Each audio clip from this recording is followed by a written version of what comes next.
Coba lihat bagaimana Nabi Zakaria itu tidak bergantung kepada orang lain, dia bekerja sebagai tukang kayu. Coba. Toh? Terus Nabi Ibrahim juga berdagang pakaian. Masya Allah. Ya. Nabi Dawud juga pembuat baju besi, ya kan? Nah, Nabi Sulaiman membuat keranjang dari daun kurma, pelepah kurma. Bahkan pernah ia berpidato dan di tangannya ada pelepah kelapa. Yang selalu bikin cinta hanyalah satu. Yang selalu bikin cinta hanya Alvito.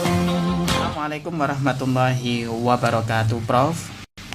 Waalaikumsalam warahmatullahi wabarakatuh. Alhamdulillah, bagaimana kabarnya hari ini, Prof? Alhamdulillah baik, tapi di tengah-tengah kita bersyukur kesehatan kita, rezeki kita.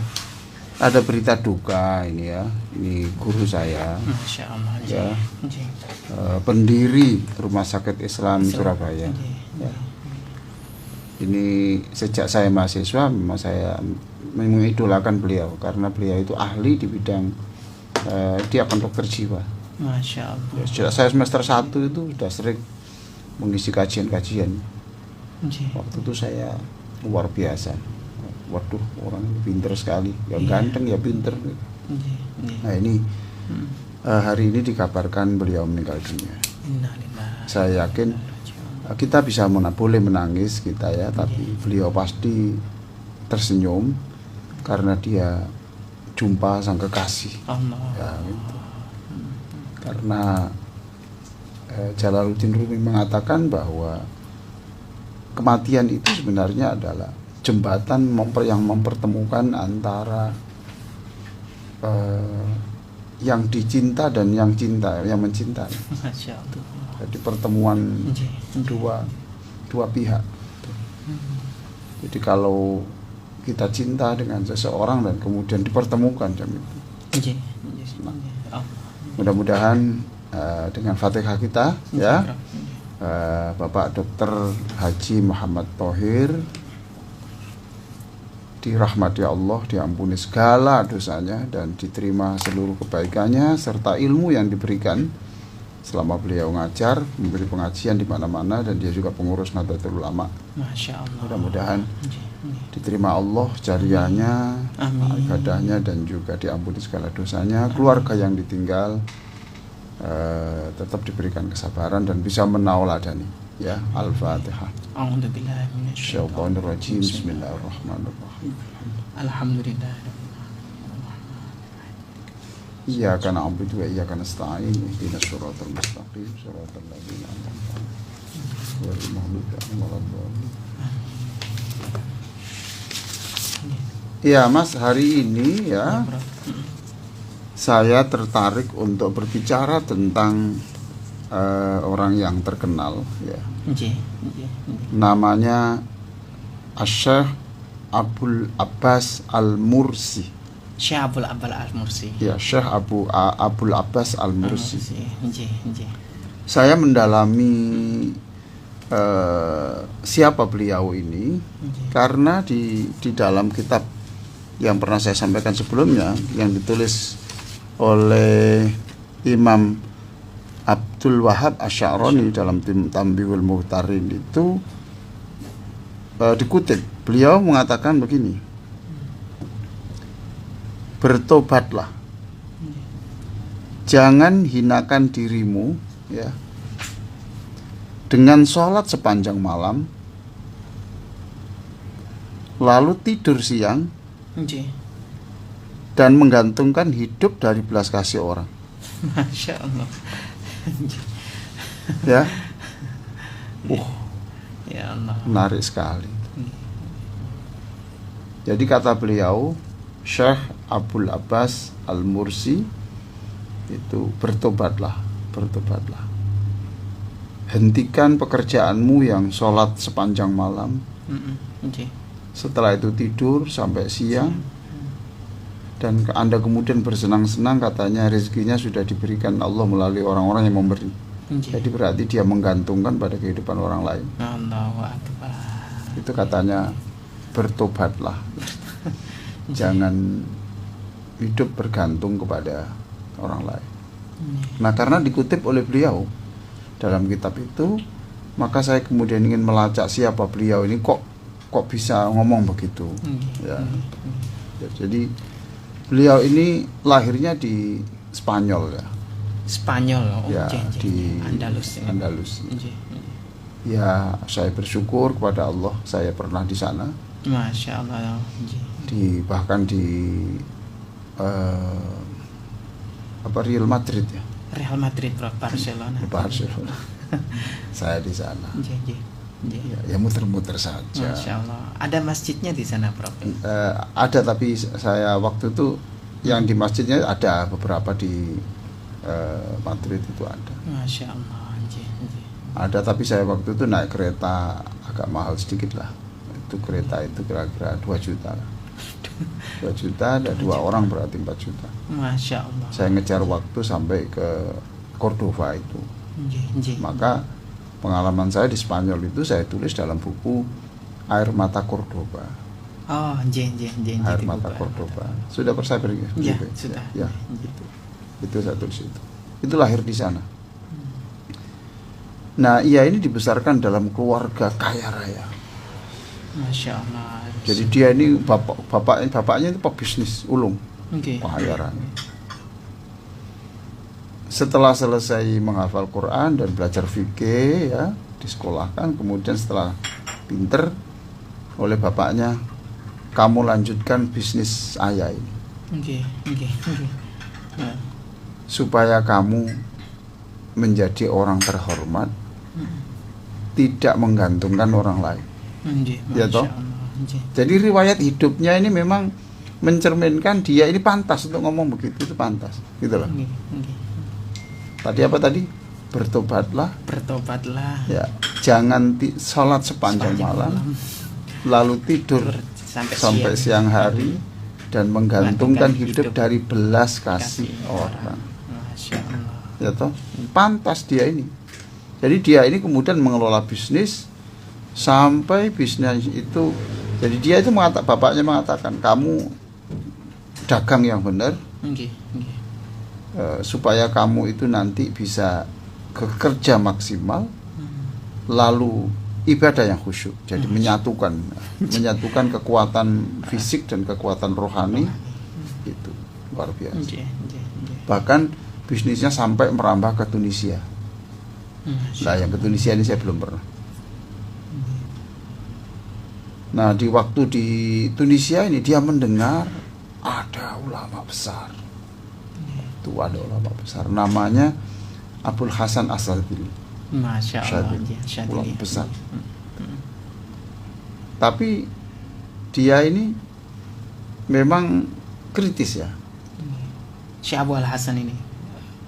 Yang ini yang Abul Abbas Al-Mursi ini kritis. Ya walaupun besar, walaupun apa, saya tetap tidak mau berguru kepada dia sebelum saya diberi petunjuk Allah. Masya Allah. Saya istikharah dulu. Memilih guru istikharah dulu. Istikharah. Jadi jangan kemudian mengagumi lewat ceramahnya saja, melalui bukunya saja. Istikharah dulu. Masya Allah. Jangan mengagumi lewat jubahnya, lewat tasbihnya, lewat dainya, enggak. Istikharah dulu kalau berguru. Saking hati-hatinya. Jangan sampai berguru pada orang yang salah. Ya toh. Kalau kepada orang yang salah kemudian jadi pengebom, ya. Kemudian memusuhi bapaknya, katanya bapaknya itu penghalang antara dia dan surga. Kalau berguru pada yang salah, katanya mencuri, padahal hartanya orang kafir tidak apa-apa, demi perjuangan orang Islam kan payah toh. Rusak semua tatanan. Nah, dia istikharah betul. Dia istikharah, kan kemudian dia bermimpi ketemu orang tua yang kelihatan wibawa, bercahaya, jubahnya hijau. Masya Allah. Jubahnya hijau. Tapi dia tidak tahu kalau itu siapa, tidak tahu, dia memperkenalkan diri. Cuma dia mengatakan, kamu besok yang melanjutkan dakwah saya. Masya Allah. Ya sudah, selesai. Nah kemudian dia pergi minta petunjuk orang di mana rumahnya yang terkenal tadi. Siapa tadi? Syekh Abdul Hasan Asy'ari. Ketika masuk di rumah ternyata, loh, ya ini yang semalam. Jubahnya hijau gitu. Iya betul. Ya ini yang semalam itu. Oh berarti benar. Berarti saya berdasarkan istikharah ini saya diperbolehkan Allah untuk berguru kepada beliau. Jadi jangan terbius dengan gelarnya. Ada profesor, doktor, SH, MA. Istikharah. Istikharah. Masya Allah. Kita itu muda. Kena jenggotnya. Ya. Masya Allah. Bacaannya Masya Allah. Masya Allah. Istikharah dulu. Dan beliau ini kemudian perkenalan dengan ini, dia berguru lah kepada Asy'adzili ini. Bahkan dia dipercaya, saking senengnya Asy'adzili ini, kamu adalah aku adalah kamu. Masya Allah, sampai segitunya. Ya, makanya dia dipercaya untuk ayo kita bikin zawiyah. Zawiyah itu kalau di sini itu pondok pesantren. Zawiyah. Kalau zawiyah itu kalau di sini pondok pesantren, makanya kalau pondok pesantren di Aceh itu daya. Di Aceh daya. Ya, daya. Jadi tidak ada pondok pesantren di sana. Yang ada adalah daya. Daya itu pesantren. Nah, karena zawiyah itu aslinya sudut, tapi kan zaman Nabi itu kan orang belajar itu di sudut-sudut perkampungan itu. Senang, bangga, Masya Allah. Ya hafal Quran, ya disenangi syekh besar. Bahkan kalau jadi antar syekh sendiri kan tidak mesti satu pendapat. Ya. Jadi ketika Abul Abbas Al-Mursi ini berbeda pendapat dengan ulama yang lain, itu sering terjadi.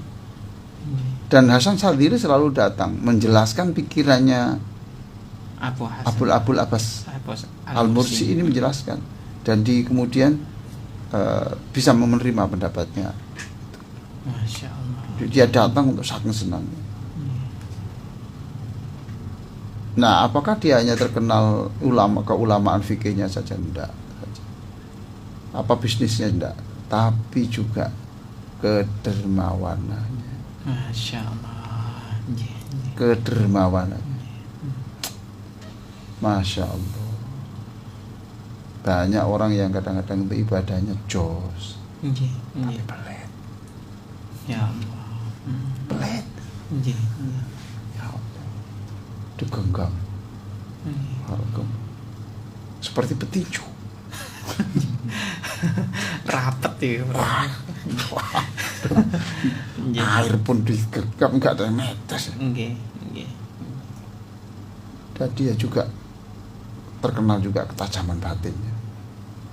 Jadi pernah suatu saat itu ada orang datang membawa hadiah. Hadiah. Itu dia tangannya itu bergetar gini. Orang bergetar. Orang yang bawa hadiah. Tidak, yang Abul Abbas ini bergetar. Terus ada suara hatinya mengatakan, jangan terima. Masya Allah. Jangan terima.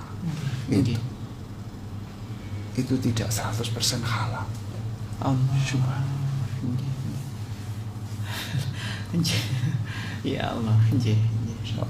Pantaslah dia itu mengatakan tadi itu, bertobatlah. Ya, itu ya. Di dalam buku itu, di dalam bukunya buku Tambiul Muhtarin karya Abdul Wahab Asy'arani tadi. Ini terkenal ini Abdul Asy'arani ini kan, beliau ini kan penganut mazhab Asy-Syafi'i ya, pada abad ke-10, guru sufi juga. Benar beliau mengatakan, bertobatlah. Jangan teruskan kamu itu sepanjang malam tuh zikir, sholat. Pagi sampai siang apa? Tidur. Nggih. Lalu makannya menggantungkan dari kasih sayang Allah. Masya Allah. Tobat. Nah kemudian dia ini pindah ke Mesir, ke Iskandaria. Oh, nggih. Iskandaria itu kalau dalam bahasa yang lain tuh Alexandria. Oh, nggih, Alexandria, Prof. Nggih. Ya. Mesir. Nah, di sana ada satu orang juga yang kritis juga, ketemu juga, jadi dia kritis kepada gurunya, ketemu murid yang kritis lagi. Namanya Ibnu Athaillah yang menulis kitab Al-Hikam. Masya Allah. Berarti gurunya Ibnu Athaillah Ya, Prof, betul. ya? Nah dia kritis, tapi jadi dia semula tidak senang dunia tasawuf itu, tidak senang dunia tentang ilmu batin, ilmu yang pembersihan, penyejuk hati, jiwa. Tidak suka. Tapi ketemu ini langsung jatuh cinta. Ibnu Athaillah ini, Prof, ya? Jatuh cinta. Ya Allah. Makanya Ibnu Athaillah Al-Askandaria. Nama lengkapnya itu. Dari Askandaria, Alexandria. Oh, dari Mesir. Dan saya membaca buku-bukunya Al-Hikam itu memang suasananya itu suasana luar biasa. Oh, dia itu pernah mengatakan juga kok, rubbama stahyal arifu ayyarfa hajatahu ila maulah diktifai bimasyiati. Saya sampai hafal. Orang yang makrifat itu malu minta kepada Allah, itu malu karena merasa pilihannya Allah itu yang terbaik. Justru yang makrifat malu ya, Prof, ya? Loh iya toh, malu. Ya sudah cukup lah, yang diberikan Allah cukup. Sakit ya sudahlah, itu pilihannya Allah yang senang. Minta enggak, Pak? Ma'rifat enggak? Rubbama stahyal arif ayyarfa hajatahu ila maula liktifai bimasyiati. Wa kaifa la yastahyi ayyarfa hajatahu ila khaliqati. Bagaimana kepada Allah saja mau, apalagi meminta kepada makhluknya. Persis toh? Persis. Jadi kalau lihat runtutannya ini persis. Wah. Makanya terkenal di Mesir itu banyak orang tua yang anaknya lahir diberi nama Mursi itu. Al-Mursi itu marga. Tabaruk kepada Betul. Abu Abbas. Bahkan di Alexandria itu ada masjid namanya Masjid Abul Abbas Al-Mursi. Masya Allah. Masjidnya anggun sekali. Abul Abbas, Masjid Abul Abbas Al-Mursi. Jadi inilah luar biasa, Masya Allah, ini Abul Abbas Al-Mursi. Nah kemandirian inilah ya sekarang ada juga yang, dan pikiran-pikiran begini tidak kemudian bikin-bikin ya, tidak membuat-buat gitu. Ini dari hadis ini memang ada dasarnya ya, ada. Ini saya tadi membaca buku ini Mukhtarul Ahadits An-Nabawiyah. Loh ini loh, Mukhtarul Ahadits An-Nabawiyah itu pernah ini loh ini Atani Jibril. Rasulullah menceritakan, yang bercerita ini adalah Jabir. Jabir mengatakan Nabi pernah bercerita, Atani Jibril. Jibril datang kepadaku. Kemudian berkata panjang, dan dia berkata lagi, anna syarafal mu'min qiyamuhu bil lail wa izzahu istighna'uhu 'anil nas. Kalau ingin jadi orang mulia, jangan sampai tidak sholat malam. Masih ayo sholat malam, walaupun itu 3 menit sebelum subuh. Itu sholat malam namanya. Mas, ini siapa ini? Gula. Ananda harus sholat malam lah, ya. Saya doakan Ananda ini sukses ya. Satunya ini sedang meneliti kajian ini. Nggih. Ya. Saya doakan sukses nak ya. Tuh. Nanti mandiri, jangan bergantung pada siapa-apa. Nanti S2, S3. Nggih. Ya. Semua sukses. Pebisnis. Dan ya toh? Iya. Pebisnis. Nggih. Mandiri. Masya Allah. Nggih. Terus itu Nabi mengatakan kalau ingin mulia ya salat malam. Nggih. Tuh. Dan kalau ingin terhormat, ya jangan bergantung pada orang. Kata siapa tadi? Nggih. Jibril. Jibril. Kepada siapa? Nabi Muhammad. Ya Muhammad, wahai Nabi Muhammad. Ya pantaslah memanggil Muhammad. Utusannya Allah. Anna syarafal mu'min qiyamuhu bil-lail. Lah supaya bisa salat malam ya tidurnya jangan terlalu larut. Ya. Lihat film, lewat gambar sampai malam. Jam. Nanti tidak ada kebagi. Masya Allah, 5 menit cukup. Itu seluruh malaikat diturunkan untuk berjabat tangan dengan. Masya Allah. Terus kepingin terhormat, kepingin wibawa, kepingin hidupnya dihargai orang, ya jangan bergantung kepada belas kasih orang. Masya Allah. Jadi ini pesannya Jibril. Oke ya. Tidak apa-apa ini saya lanjutkan sebelum break ini karena supaya tuntas ya Mas. Sekarang coba lihat ini di buku saya Terapi Sholat Bahagia halaman 172. Teman sudah punya bukunya ini? Iya, baca. Nanti tulis saja halamannya 172 ya. Coba lihat bagaimana Nabi Zakaria itu tidak bergantung kepada orang lain, dia bekerja sebagai tukang kayu. Coba. Toh? Terus Nabi Ibrahim juga berdagang pakaian. Masya Allah. Ya. Nabi Dawud juga pembuat baju besi, ya kan? Nah, Nabi Sulaiman membuat keranjang dari daun kurma, pelepah kurma. Bahkan pernah ia berpidato dan di tangannya ada pelepah kelapa. Allah, selevel Nabi ya bro. Ya, iya. Jadi katakan dia itu masih tangannya bercampur apa itu kumpul dengan orang menunjukkan bahwa saya ini bekerja. Saya makanya kalau dengan orang yang pemulung, yang jual mainan anak kecil, yang jual kerupuk di jalan itu saya sangat perhatian karena dia begitu itu bertahan supaya tidak menjadi peminta-minta. Masya Allah. Dan dia supaya ingin bisa menghidupkan anak-anaknya menjadi orang besar.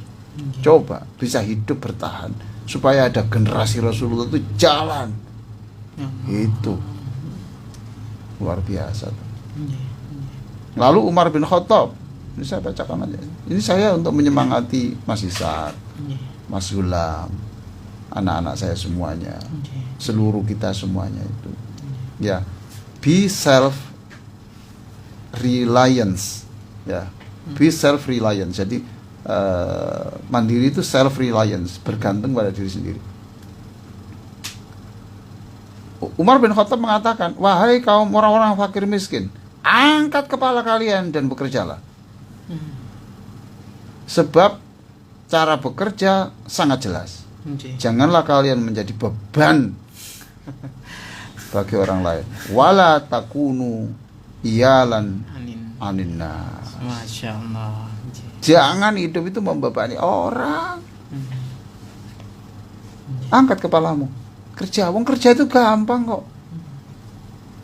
Yang bikin gak gampang itu bukan cari pekerjaannya. Yang bikin gak sulit itu kan kamu tuh gengsi, malas. Itu saja. Mentang-mentang kamu itu ustaz, gak mau kerja ini, gak pantas. Siapa bilang gak pantas? Seluruh pekerjaan itu halal, itu terhormat. Tangannya itu dicium oleh malaikat di langit sana. Masya Allah.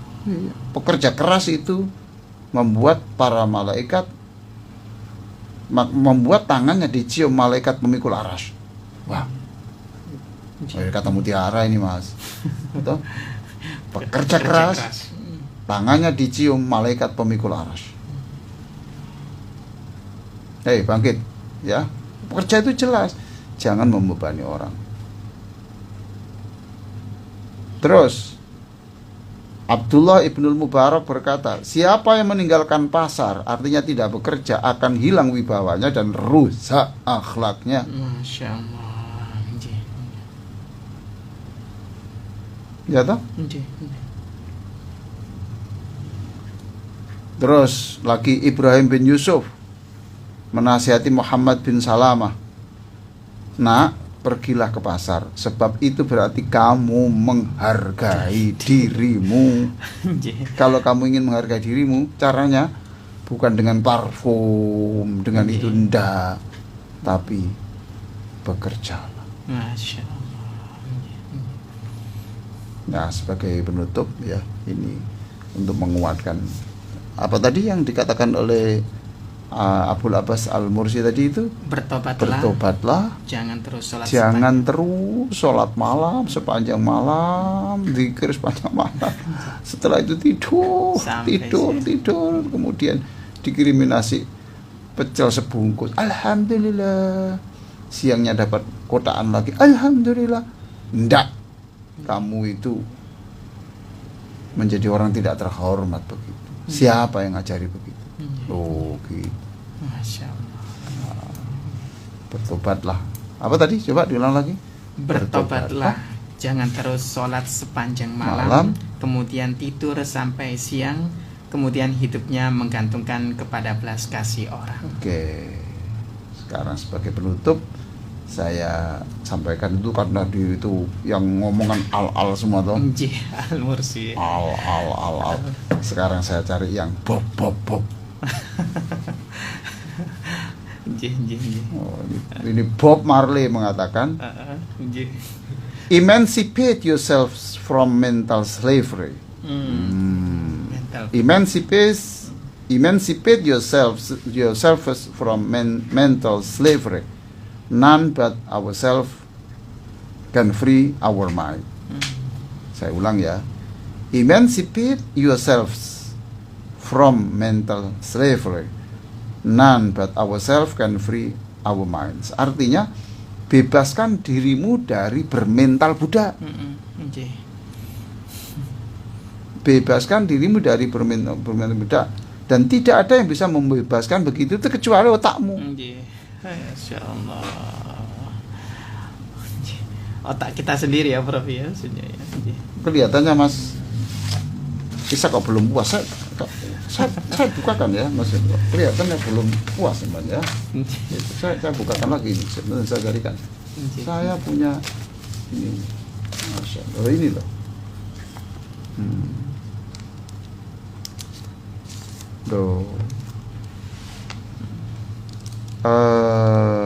Ini Mas ya. Nih, nggak tahu siapa yang mengatakan ini.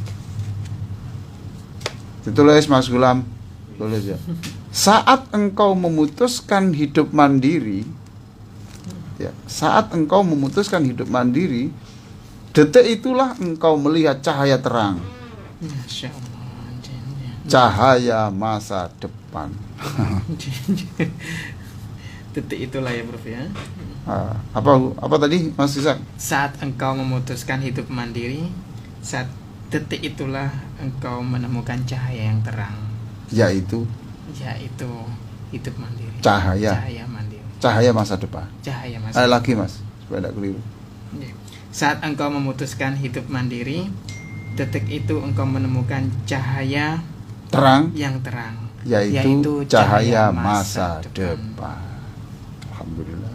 Kita doakan semua kita ini yo ibadah, yo kerja, ya sedekah, ya kan gitu toh.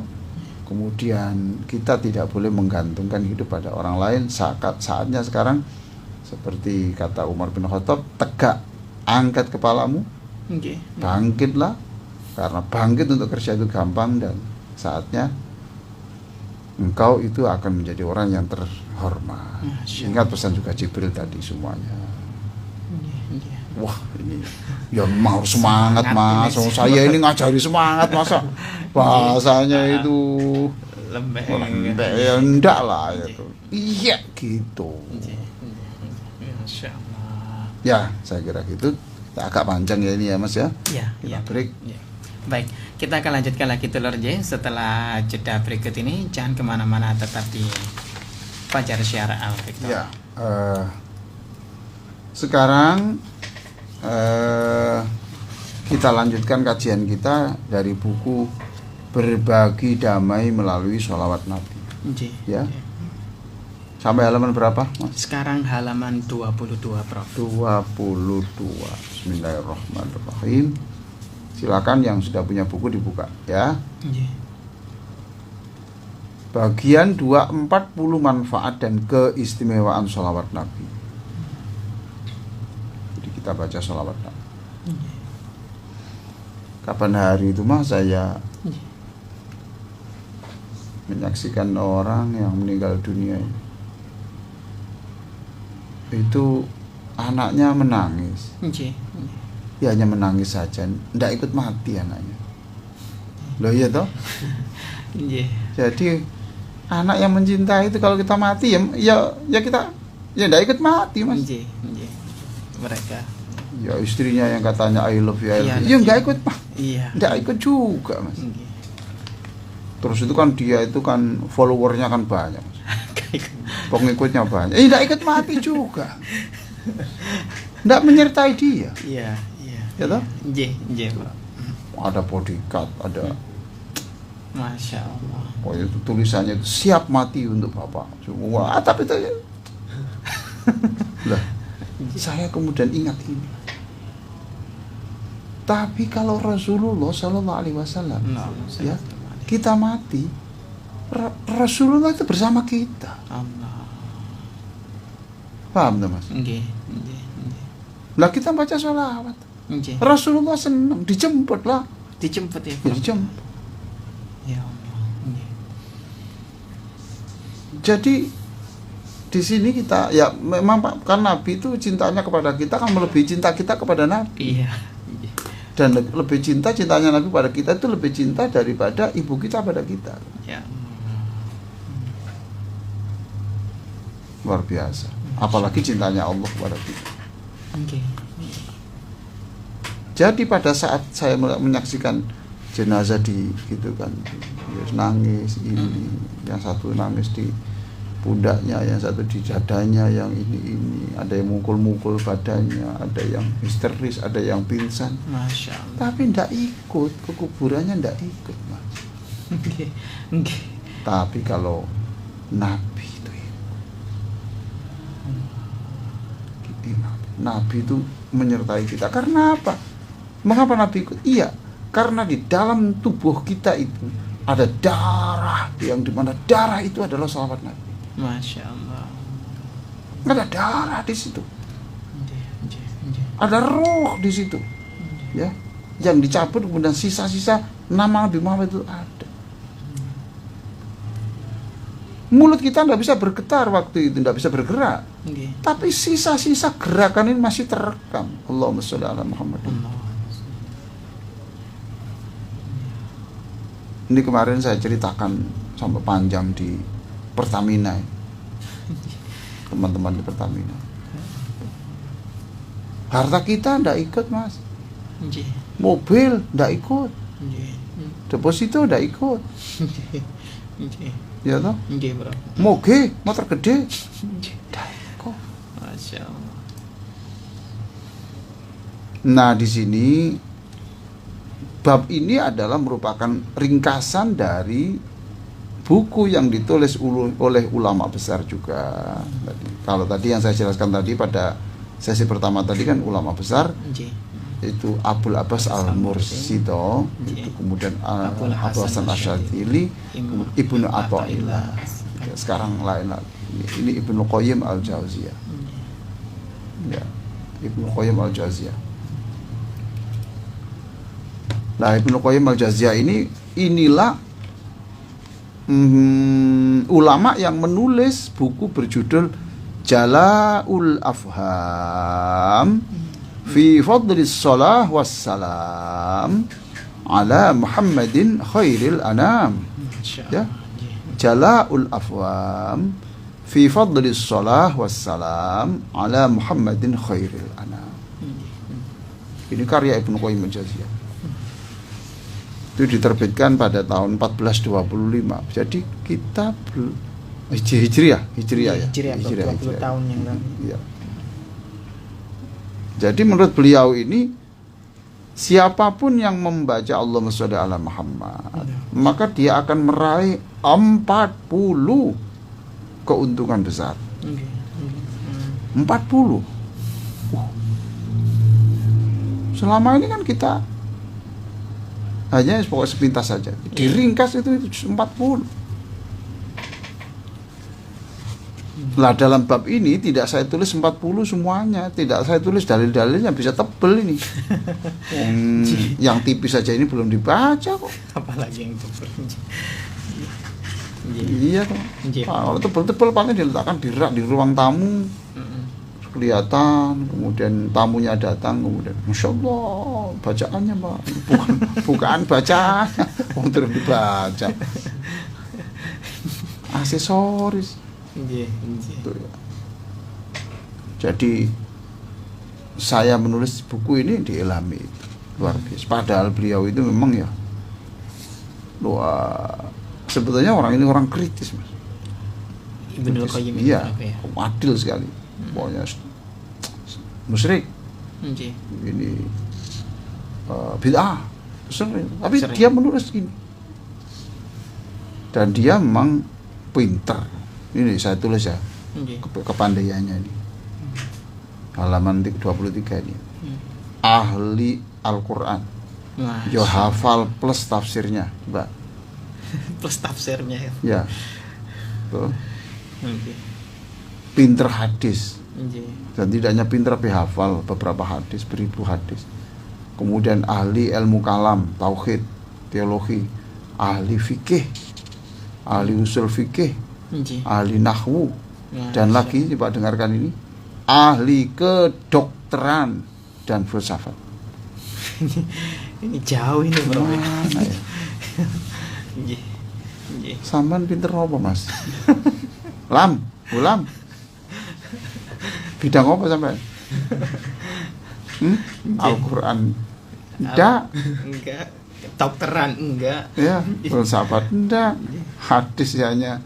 Coba hadis satu aja mungkin kamu enggak ada yang tahu. Apa? Paling tahu ya balighu anni walau ayah. Di guyon Mas ya. Itu sekarang Mas, tapi nanti suatu saat kamu jadi ulama besar. Ya. Jadi enggak teologi, fikih, usul fikih, nahwu, sorof, kedokteran. Masya Allah. Nah, perhatikan lagi, sekalipun sepinter itu, ya, dia ibadahnya tidak tanggung-tanggung. Dia sering kali tawaf, ya zikir. Tawaf, zikir, nulis, tawaf, zikir, nulis, tawaf, zikir, nulis, gitu. Masya Allah. Jadi tidak hanyut pada tulisannya, tapi juga dia zikir. Menyatukan antara ibadah yang bentuk fisik dengan yang karya tulis. Masya Allah. Real. Nah, ini halaman 24 ini apa saja 40 poin itu, tapi dalam buku ini saya ringkas hanya 20, Mas. 20. Nggak mungkin saya jelaskan hari ini. Ya, nggak mungkin. Satu, apa keuntungannya orang baca Allahumma sholli ala Muhammad, sallallahu ala Muhammad, sholli alaihi. Itu aja. Keuntungannya satu, mendapatkan pahala. Masya Allah. Loh kok bisa Pak, hanya kita juga pahala. Loh. Sekarang saya tanya, yang menyuruh sholawat itu siapa? Allah. Nah kalau kita mengikuti perintahnya Allah berarti pahala. Wah, di mana ada ayat yang memerintahkan sholawat bahwa itu perintah Allah itu? Ada itu. Surat Al-Ahzab 56. Ya toh? Nggih. Innallaha wa malaikatahu yusalluna 'alan nabi. Ya ayyuhalladzina amanu sallu 'alaihi wa sallimu taslima. Loh itu. Ya ayyuhalladzina amanu sallu 'alaihi wa sallimu taslima. Hei orang beriman, sholawat dan salamlah kamu kepada Rasulullah. Perintah siapa ini, Mas? Perintah Allah. Lah orang mengikuti perintah Allah dapat pahala. Jadi baca salawat itu keuntungan satu, dapat pahala. Masya Allah. Padahal cuma satu kalimat saja ya, Bro. Iya. Sallallahu ala Muhammad. Ya. Ibadah. Nomor 2 dibaca, Mas. Ya. Pembaca sholawat mendapat kedudukan yang mulia dan bergengsi, sebab sholawat yang dibacanya bersamaan dengan sholawat yang dibaca Allah dan para malaikatnya, sebagaimana disebut dalam Quran surat Al-Ahzab ayat 56 di atas. Iya, jadi kan Allah dan Rasulnya ini saya tidak perlu saya terangkan panjang karena kemarin sudah saya terangkan. Allah dan Rasulnya selalu berselawat, toh. Berarti kalau sekarang saya berselawat berarti kita bersamaan. Bola kita ini. Ya Allah, berarti kita bersama, berarti tanda petik setara toh, dengan para malaikat. Suaranya menyertai. Ya mamanya gini Mas ya, mamanya ada Mahir Zen, mamanya datang ke sini, gitu. Terus Mas Isak dipanggil. Isak, sini, nyanyi sama saya. Baca selawat sama saya. Seneng enggak? Seneng, Bro. Wah, bergengsi, Mas. Iya, bergengsi. Viral. Gitu. Iya. Ini bersama dengan malaikat. Allah. Keuntungan yang kedua. Yang ketiga, Mas. Ya, pembaca sholawat mendapat serba 10 anugerah untuk setiap sekali sholawat. Ini saya tulis ini waktu itu saya sedang masuk di pertokoan, Mas. Di pertokoan? Iya. Itu serba 15.000. Ya kan ada tuh, Mas? Ada toko seperti itu. Ya, serba 20.000. Serba 5.000. Oh, nulis buku serba. Masya Allah. Apa saja itu, Mas? Yaitu 10 balasan salawat dari Allah, 10 kenaikan tingkat kemuliaan di sisinya, 10 lipatan pahala, dan 10 ampunan dosa. Iya, saya itu mencari lama, Mas. Ya. Tadi baru jam 6.15 saya ketemu hadisnya ini. Masya Allah. Saya baru, ya Allah, ini toh. Saya baru jam 6.15 tadi ketemu ini. Baru ketemu itu ya, sebelum berangkat ya, Prof. Ya Allah. Atan ini sabda Nabi. Atani atin min inti rabbi azza wa jalla faqal, datanglah kepadaku orang utusan Allah azza wa jalla, yaitu Jibril maksudnya. Tapi lain yang dipesankan. Man shalla 'alaika min ummatika, siapapun yang salawat di antara umatmu Muhammad, sholatan, satu sholawat saja, kataballahu lahu bi asyra hasanat, Allah mencatat baginya itu 10 kebaikan, 10 pahala. Wa maha anhu asyra sayyi'at, dan menghapus 10 dosa. 10 dosa juga. Wa rafa'alahu asyra darajat, dan juga diangkatlah nama baiknya itu 10 tingkatan. Masya Allah. Coba. Waradda alaihi misliha, dan juga Nabi menjawabnya. Ya Allah, coba. Masya Allah. Serba 10. Serba 10 ada hadisnya ya, Bro. Saya tuh cari. Ya Allah. Cari. Tadi jam 6.15. Oh iya. Kalau yang sebelumnya, siapa yang baca sholawat, Allah akan berselawat padanya, itu 10 itu sudah tahu saya. Hadisnya ada kan, memang sudah saya sebut toh. Sebelumnya. Tapi di sini enggak, ini jelas. Serta 10. Iya. Ya. Hadis dari Abu Talha radhiyallahu anhu, Rasulullah sallallahu alaihi wasallam bersabda, "Atani atin min indi Rabbi azza wa jalla faqala." Seseorang dari Tuhanku azza wa jalla datang kepadaku dan berpesan, mengatakan, "Man shalla 'alaika Muhammad." Siapapun yang bersalawat kepadamu di antara umatmu itu salatan, salawat satu. Allahumma shalli ala Muhammad. Kata Allahu lahu bi asyr Muhammad. Ketahuilah bahwa Allah mencatat memberi dia itu 10 baik. Allah. 10 pahala. Kita diberi 1 aja sudah seneng ya, Masya Allah. 10 rahmat loh. 10 rahmat. Wa maha itu menghapus. Jadi tidak hanya diampuni, dihapus juga. Lain loh Mas, kalau pengadilan di sini itu kan diberi ampunan, tapi datanya tidak dihapus. Loh, iya, dokumentasi disimpan arsipnya. Iya. Di file itu. Ya, Allah. Tapi kalau Allah tidak, saya ampuni dan catatanmu sudah hilang. Ya Allah. Catatanmu sudah hilang. Jadi kalau akhirnya dia itu ketika masuk surga, ketika menjelang ke surga itu seperti bayi yang tidak punya dosa. Bukan karena tidak punya dosa, karena catatan dosa itu dikontrol A, dikontrol del. Iya lah. Seret dibold plus. Masya Allah. Ini kalau saya cerita dihapus ini dulu, kalau saya tahu kita 40 tahun yang lalu, mesti saya bawa usep Mas, penghapus itu loh Mas. Mencontohkannya gini, kosok ini, dihapus rek, dihapus. Karena ini tangannya gini-gini kan, karena apa? Karena yang namanya menghapus itu. Paham toh? Ya, nah karena sekarang teknologinya kayak gini, kontrol A, del. Ya Allah. Waktu itu waduh lah, menghapus 10 halaman gimana ya? Kusir. Kalau habis itu pensil dikasih karet Mas. Ya, ujungnya aja. Iya, ujungnya karet gini. Mungkin masih saya pernah ngalami gitu. Ngalami Prof.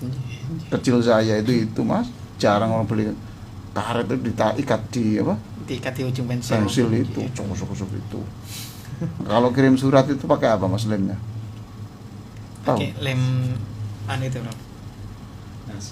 Kanji. Kanji biasa, nasi itu biasa. Nasi? Iya, nasi. Tempel kan. Iya. Sorry. Ya Allah. Sekarang amplop ya sudah ada lemnya sendiri otomatis gitu. Nah itu di 10 dosanya diampuni Allah, dihapus warfa'alahu. Setelah itu kemudian nama harumnya itu, rankingnya di akhirat itu dinaikkan. Asalnya itu ranking 40, orang baik ranking 40. Setelah baca salawat 1 kurang 10 berarti berapa? 30. Baca lagi 20. Baca lagi 10. Terus naik top.